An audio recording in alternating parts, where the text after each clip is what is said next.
Merci beaucoup, messieurs les professeurs, Kamianta Komiamweni, pour votre mot d'introduction qui a porté essentiellement sur l'importance de la recherche scientifique. À présent, nous allons passer la parole à nos deux commentateurs.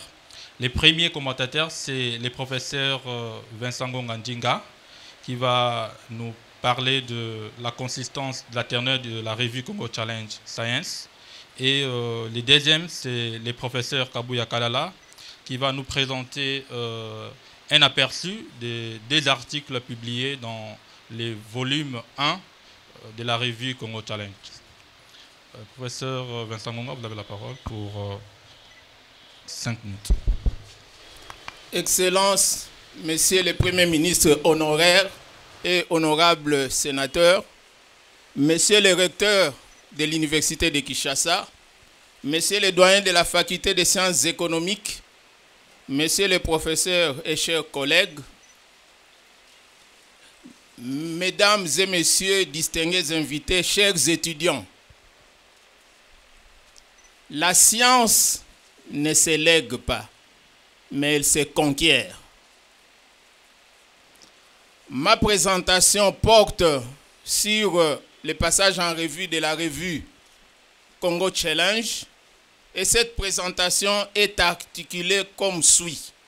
4 points constituent ma présentation. La revue Congo Challenge. Pourquoi? Quelle fréquence de publication? Quel processus de soumission? Quel challenge? Commençons par le premier point. Pourquoi la revue Congo Challenge?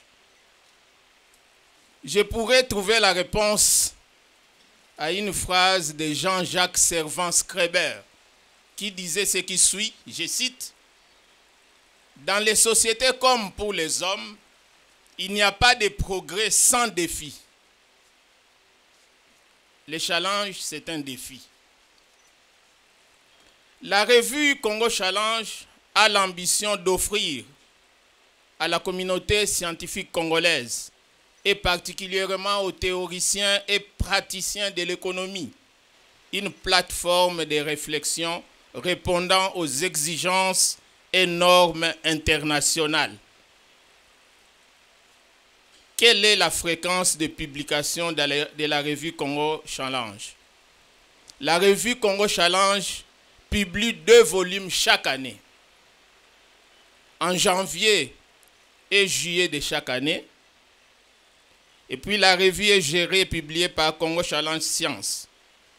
Quelle est la soumission des articles? J'ajoute des articles scientifiques, comme l'a dit le doyen de la faculté. La soumission d'un projet d'article à la revue suppose d'abord que l'article ait un contenu original non publié et 2, qu'il ne soit pas soumis pour publication ailleurs. Tout projet d'article doit être soumis à l'adresse email suivante, rédaction rcc.cd. Toujours concernant la soumission, les chercheurs sont vivement encouragés à soumettre leurs manuscrits à la revue Congo Challenge afin de bénéficier d'un processus d'arbitrage rigoureux.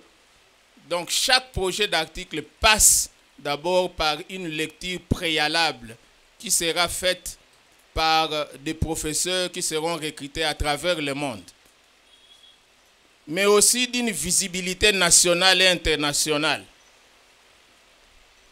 Qu'en est-il alors du challenge?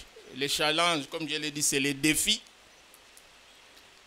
Les défis que poursuit la revue Congo Challenge peut être présenté comme suit. D'abord, devenir une plateforme de diffusion du savoir scientifique. Je parle savoir scientifique parce qu'il y a savoir et savoir. Et de nouvelles idées internationalement compétitives. C'est une revue avec une fréquence de publication stable dans le long terme. C'est une revue, comme je l'ai dit, à caractère scientifique, apolitique et non partisan. Scientifique, cela voudrait dire que tout article devrait revêtir un problème de recherche, une question de recherche, des hypothèses, des méthodes et des techniques. Donc la démarche scientifique doit rigoureusement être respectée. Pour plus de détails, consultez le site de la revue à noter www.xcc.cd. Voilà donc la substance de ma présentation sur la revue Congo Challenge. Je vous remercie.